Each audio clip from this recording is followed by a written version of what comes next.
When visitors first see Fast Color Makes a Slow Eye, I really hope that it just confuses them and invites them to investigate further, look at the piece, have a story arc in its relationship to them and its own meaning, and then hopefully leave with more questions than answers.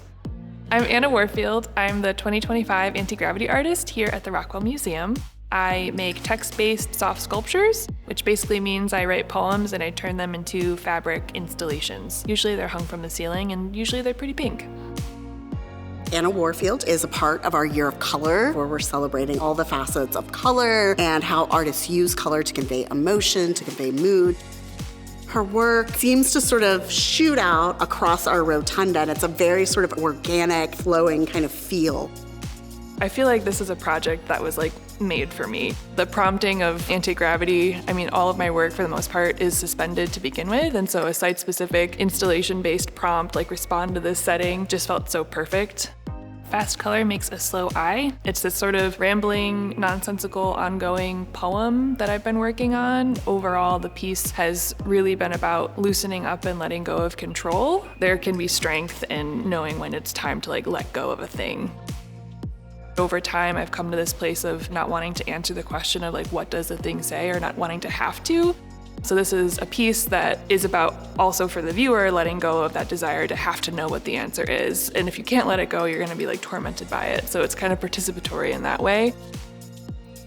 I was interested in having, in the spirit of letting go, other people involved in the process of making the piece. And so we worked with students at Corning Painted Post High School to actually help physically dye the piece. Ultimately, it was up to them how far we went with the dyes. It was nice to see them really empowered by that moment. We partner with the Corning Museum of Glass to offer artists an opportunity to do an intense session in the hot glass shop. There's such a unique opportunity there for the artists to really explore their range. For me, as someone who works with fiber, how does the work that I make exist in a new medium? Kind of the antithesis medium to mine, fabric and fire.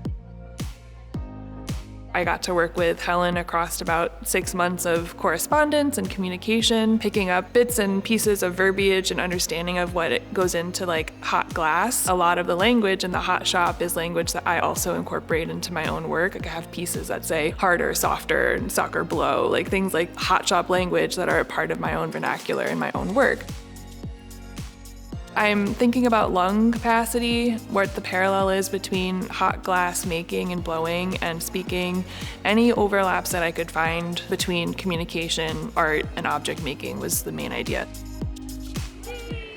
After college, my first solo exhibition was right down here at the Arts Council of Southern Finger Lakes. Just to have that confidence given to me at that moment was very important, and it set me on the trajectory that led me right back to Corning.